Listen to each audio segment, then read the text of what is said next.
Isang mapagpalang araw sa inyo mga kapatid. Sa araw pong ito ay ating pong pag-uusapan. Ano nga ba ang mga dahilan kung bakit nagtutuklapan ang ating mga pintura? So, mapapansin po ninyo, marami na rin pong mga materyales, no? At mga budget ang nasayang dahil sa mga pintura ay nagtutuklapan.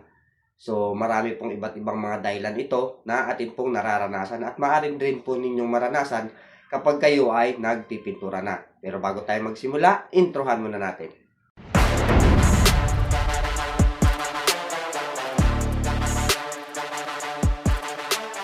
Kapag ang ating pintura po ay nagsimula na pong magtuklapan, so ano nga ba unang-una ang mangyayari nito, no?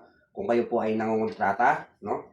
Ang mangyayari nito ay madidelete po ang inyong project kasi tapos na, no? Tapos magtutuklapan, so uulit na naman kayo. Panibagong preparasyon na naman, no? Panibagong application na naman ng pintura. Lumalaki ang budget sa materials, lumalaki din ang budget sa ating labor. So, para po maiwasan ang mga ganitong pangyayari, tatalakayin po natin ano ba ang mga dahilan kung bakit nagtutuklapan ang mga pintura. Isa at ang pinaka-common na dahilan kung bakit nagtutuklapan ang mga pintura ay ang maruming surface ng inyong pinagpipinturahan. So, paano ba natin to iintindihin o paano ko ba ito ipaliliwanag? Pag sinabi ko pong marumi ang surface, halimbawa po, may isang area po kayo na gusto nyo na pong pinturahan. For example, itong wall na inyo pong pipinturahan ay sabihin na po natin na namasilyahan na po, nalihan na. So, next step na gagawin po ninyo ay magpipintura. So, after nyo pong magmasilya at magliya, gagawa kayo ng inyong primer. No? Pupondohan po ninyo, pa-primeran po ninyo. So, kapag ang area po na inyo pong pa-primeran ay marumi, unang-una po ay maalikabok. Kasi po, pag ang isang area ay katatapos lang pong masilyahan, so yan po ay maalikabok. Ngayon po, kapag ang alikabok po niyan ay hindi po yan napunasan ng maayos, no? Hindi nalinis ng maayos at yan po ay may mga alikabok. Pag yan po ay dinirekta po ninyong primer, no? Maaring sa primer ay hindi pa po agad-agad tutuklap yan, no? Pagkalipas po ng mga ilang araw, after po na kayo po ay nakapag-apply na ng inyong top coat o ng inyong semi-gloss, so makikita po ninyo, may instances po yan dyan na nagka-crack ang pintura, no? May instances naman po na makikita ninyo na lumulobo. So, yun nga po, nagre-react po ang pintura, hindi po kumakapit ang inyong primer, no, sa inyong surface o sa inyong wall na inyo pong pipinturahan dahil nga po marami. Hindi po siya kumapit dahil maraming alikabok. Alikabok ng masilya, no, meron din po yan dyan, yung alikabok ng semento, no, may instances din naman po yan na yung mga langis, no, hindi po natin may iwasan yan na may nalalagyan ng mga langis. May instances din naman po na isa pa po sa ano dyan ay yung basa.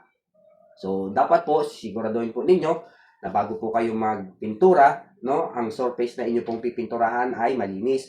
Walang alikabok.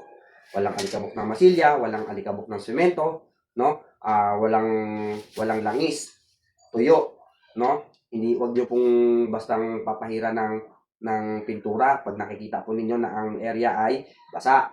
Ang pinaka-common na dahilan kung bakit nagtutuklapan ang inyong mga pintura.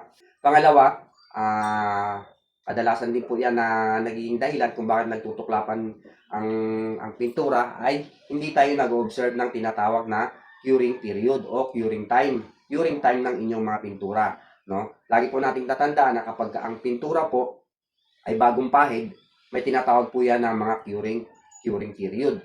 So yung curing period po na yun yung period na kakapit ng maayos ang inyong pintura doon sa surface, no, kapag ito po ay nasusunod. Halimbawa po, pag kayo po ay nagpintura ng latex, no, after nyo pong pinturahan, halimbawa po nag-primer, after nyo pong primeran yan, may tinatawag po dyan na curing period. Yan yung time na para kumapit ng maayos ang mga latex na pintura sa inyong surface na pinagpahiran. So, kaya nga po doon sa likod, sa label ng inyong pong mga lalagyan ng inyong pinturang binili, may nakalagay yan doon na after kung ilang oras nyo bago siya second coat o nakalagay doon drying to coat, no? Dry to coat, ibig sabihin kung ilang oras mo siya dapat patungan ulit after mo siya mapinturahan. So kadalasan po niyan, no, ay 2 to 3 hours, no, after po kayo mag-conduct ng second coating o ng third coating. Kasi may mga instances po kasi na sa pagmamadali, no,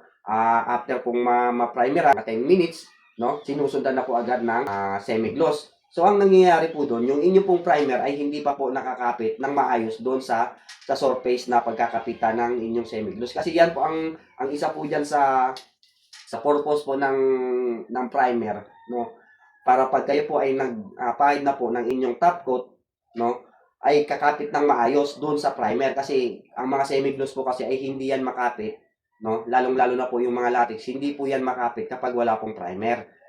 Ngayon, para kumapit naman po ng maayos ang inyong primer, no, dapat ay natuyo siya at may curing time na maayos. So, lagi po ninyong tatandaan, 2 to 3 hours after po kayo na mag-apply ng inyong second coating. May magsasabi na naman po dyan, Kuya Jude, sa mga project po namin, 30 minutes lang nakakapag-ano na kami,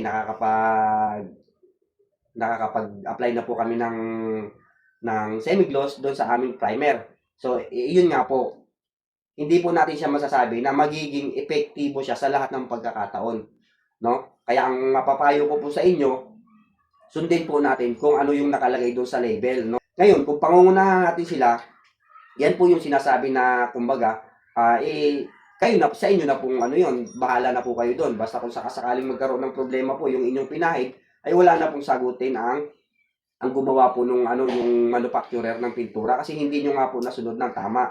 Kasi marami dyan magsasabi, Kuya Jude, ang tagal naman nun, 2 to 3 hours, sa amin 1 oras lang. Yun nga po, sabihin nga po natin na sa unang pagkakataon, maaaring umubra, no? Pero paano po kung halimbawa, larguhan, malalaking area, yung inyong pininturahan, tapos nagka-problema.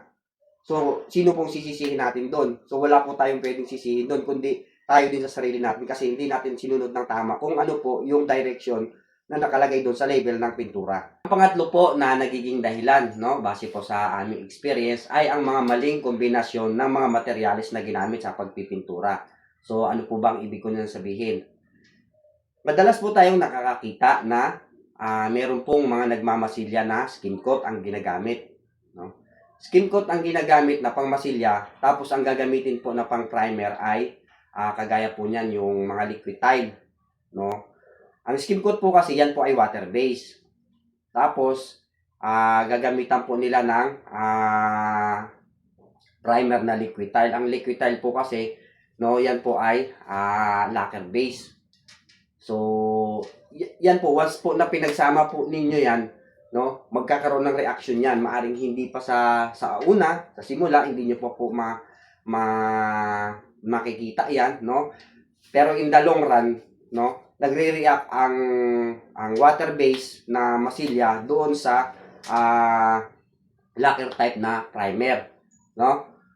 Madalas po tayo nakakita niyan sa mga video, no? Ginagawa po talaga nila yan, pero para po sa akin, base po sa experience ko, kung magkano po yung kabuuan halaga ng inyong kontrata, no, iiwan po doon ang 10% para po sa inyong retention. Paano po kung halimbawa hindi pa tapos ang inyong retention, ay nagkaroon na ng problema, nagtukla pa na po ang inyong pong pintura, dahil nga po pinagsalo-salo na po ninyo yung mga pintura na inyo pong ginamit. So ito, experience ko po yan. May mga project po kami na nagawan dati na ganyan po ang ginamit, no? Skim coat ang pinangmasilya, exterior to skim coat ang pinangmasilya, tapos nung magpa-primer na, ginamitan po siya ng liquid tile. Tapos nung ginamitan ng liquid tile, tapos pinatungan ulit ng flat latex, tapos saka pinatungan ng yung sun and rain, no? Although yung mga pinturang binanggit ko po na yun, lahat po yun ay matitibay, no? Kaya nga lang po, ang nangyayari po doon, mali lang po ng kombinasyon ang paggamit, no? Kasi ang pinaka general rule talaga ng pintura, pag water base ang masilya, water base ang primer, no? Water base din ang inyong top coat. Ngayon, kung gusto po ninyo na gumamit po ng mga, halimbawa po niyan, kung gusto nyo pong gumamit ng liquid tile, so ang gamitin po ninyong masilya ay yung masilya para pang liquid tile, no? Ganun din po kung gusto nyo po ng top coat na, na, na liquid tile na semi-gloss. So, ganun din po yan ang gamitin po ninyo, no? Ang iba po kasi, ang ginagawa, unang-una pupunduhan ng water base. Tapos, pag pundo ng water base, papahira ng liquid tile. After mapahira ng liquid tile, papahiran ulit ng latex. So, ang nangyayari po, halo-halo po yan. Kasi ito po, experience ko po yan. Kasi, dati po, kami po ay galing sa high-rise building. Pagdating po sa pamimintura, interior, exterior, no? Shoutout nga pala dyan sa mga kasamahan ko dati sa Aiken Enterprises, no? Kami po ang nagpipintura ng mga project ng MDC, no? MDC, tapos yung mga malalaking sa IEI, no? Tapos marami pa po, basta malalaki po yung mga project namin, no? Project po namin, tinatapos yan mga taunan, mga 2 taon, 3 taon, sa pintura lang po yun. Ibig sabihin, ganun kalaki ang mga project namin. Sa project na yun, hindi ka makakita po doon na pinaghahalo-halo ang klase ng mga pintura pagdating sa application. Pag latex, water-based lang lahat yan, hanggang sa preparasyon, hanggang sa matapos, puro yan water-based, no? Kapag enamel ang ginamit, enamel ang masilya, enamel ang primer, enamel ang top coat. Ganun po yun, no? Kapag lacquer type, so lacquer ang masilya, no? Lacquer ang primer, lacquer ang top coat, no? So ganun po, hindi po namin pinaghahalo-halo yun, hindi ina-allowed ng pinanggalingan kong kumpanya na ganun ang gagawin, no? Mapapagalitan ka, no? Masususpindi ka. Kasi nga po, nagre-react ang pintura lalo't hindi tugma ang mga kombinasyon. So yan po ang isa sa mga tatlong pinaka main na dahilan kung bakit nagtutuklapan ang mga pintura. Sa muli mga kapatid, maraming salamat po sa patuloy niyo po na pagsama sa aking video. Dalangin ko po na ang video pong ito ay nakadulot muli sa inyo ng kaalaman at inspirasyon at nakapagbigay sa inyo ng linaw, no? Ano nga ba ang mga nagiging dahilan? 3 main reasons kung bakit nagtutuklapan ang mga pintura. Sa muli mga kapatid, maraming salamat po. Ito si John Rios. Thank you and God bless.